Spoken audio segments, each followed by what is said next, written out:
With war casualties now crossing the 2 million mark on both sides, is Russia still refusing to back down even as the human cost reaches levels not seen in Europe since World War II? Are Russian forces replenishing their ranks so quickly that Ukraine cannot fully exploit its recent battlefield gains, despite inflicting massive losses month after month? How are Putin's forces still inching forward on parts of the front even as Western reports flag a shocking surge in Russian casualties and warn of a looming breaking point? Have Ukraine's deep strike drone and missile attacks inside Russia hurt Moscow's war machine, yet failed to decisively halt the slow, grinding advance of Russian troops on the ground? If Russia is losing tens of thousands of troops every month, why do analysts still warn that Kyiv's position may be collapsing faster, with manpower and ammunition running out sooner? A new CSIS study says total casualties in the Ukraine war have now crossed 2 million, counting those killed, wounded, and missing on both the Russian and Ukrainian sides. Researchers estimate Russia alone has suffered around 1.4 million casualties, including roughly 450,000 soldiers killed in action since the full-scale invasion began in 2022. The study suggests Russia is now losing up to about 34,000 troops every month in the Ukraine war, combining soldiers killed and seriously wounded in relentless assaults. Analysts warn that Russian battlefield losses are reportedly starting to outpace the country's recruitment rate, raising questions about how long Moscow can sustain this level of attrition. In response, Ukraine has stepped up long-range drone strikes deep inside Russian territory, hitting targets hundreds and even thousands of kilometers beyond the front line. These Ukrainian attacks have targeted oil refineries, arms factories, and military bases, aiming to choke Russia's logistics, reduce fuel supplies, and disrupt weapons production. Despite being outnumbered, Ukraine has reportedly gained more territory than it has lost over the past 3 months, clawing back ground in several sectors of the front. Yet Russia still maintains a roughly 3-to-1 numerical advantage on key frontlines, allowing it to keep attacking even when each advance costs hundreds of men. Some Russian troops reportedly receive as little as 10 to 21 days of training before being rushed to the trenches, reflecting how desperate Moscow is to keep units filled. Reports from the front even claim that, in certain assault units, the average battlefield survival time for newly deployed Russian soldiers can be just 20 to 35 minutes. Amid this spiraling casualty toll, Vladimir Putin outlined new and controversial war plans in a June 29 interview with journalist Pavel Zarubin, signaling that Moscow still intends to press on. Our media, internet sources, war correspondents provide very comprehensive and objective information on this matter.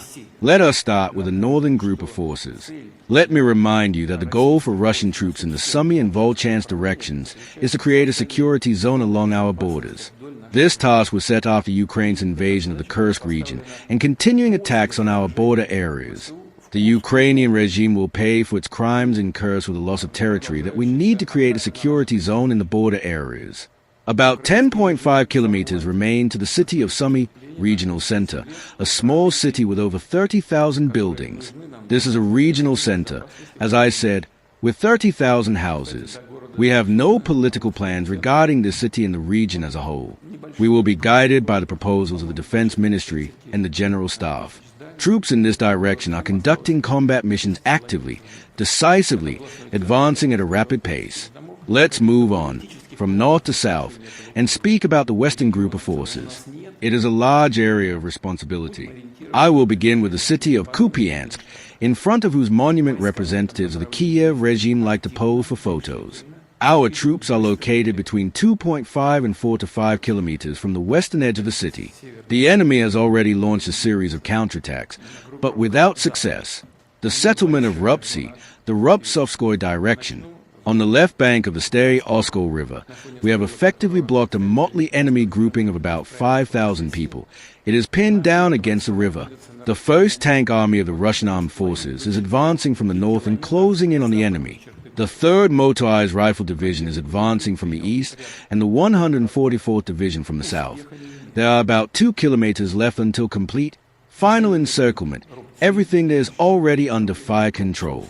This 144th Division is tasked with accomplishing this task, and I believe it will succeed.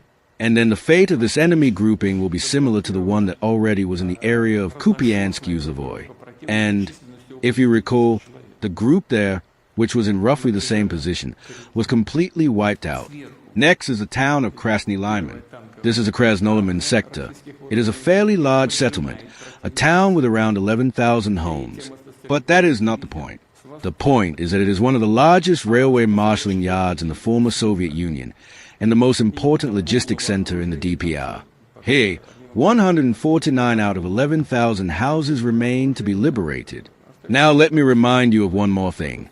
The Ukrainian armed forces spent nearly 10 years building a major fortified area as a strategic defensive line in the conurbation comprising the towns of Slavyansk, Kramatorsk, Druzhkovka, Alexeyevo-Druzhkovka, and the town of Konstantinovka, as well as just southwest of the towns of Dobropolye and Okoretino.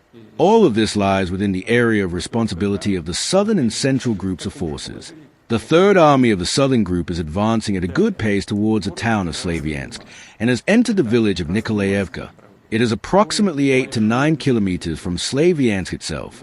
The offensive is proceeding successfully across 15 sectors, with our troops advancing in this direction every day. Significant developments have taken place in the area of responsibility of the Central Group. Here, our troops have breached a three-tier line of engineering obstacles, approximately 400 meters deep, across 4 sectors and are engaged in fighting to capture the defensive line. Very significant developments have also taken place on the Dobropolye front. On the Dobropolye front, our troops have breached a well-prepared 3-row line of engineering obstacles previously considered impregnable and have entered the village of Anovka, which neighbors Dobropolye. They have also advanced directly towards the town of Dobropolye from the north. Outside Dobropolye, and I would like to draw your attention to this, the Ukrainian armed forces have no pre-prepared defensive lines. They are now trying to hastily establish local strongpoints, whilst the distance from Dobropolye to the state border is 35 kilometers. We can now turn our attention back to the combat operations of the Southern Group of Forces, which is fighting to liberate one of the most important strongholds on the Ukrainian Armed Forces strategic defensive line, in the town of Konstantinovka. 96% of the town is now under Russian control. The 4th Brigade is mopping up the town, whilst the 6th Division of the Southern Group has already bypassed Konstantinovka and reached Alexeyevo-Druzhkovka, entered the town, taken Tukhachevsky Street, and is moving on. Our forces on the left flank have also reached this settlement, Alexeyevo-Druzhkovka. Next will be Druzhkovka itself, a fairly large settlement with 12,000 homes, which adjoins Alexeyevo-Druzhkovka. It is only 4 kilometers from Druzhkovka to Kramatorsk, which the current authorities in Kyiv regard as a temporary capital of Donetsk, and there are no significant fortifications there either.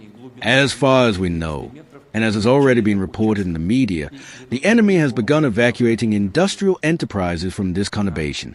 I would also like to highlight a particular operation carried out by the Eastern Group of Forces. Despite the enemy's reinforced offenses, the enemy has redeployed troops from the Donetsk People's Republic, well-trained troops, to the Zaporizhzhia sector. Here our troops, under the command of Colonel General Andrei Sergeyevich Ivaniev, are carrying out combat missions to liberate the Zaporizhzhia region.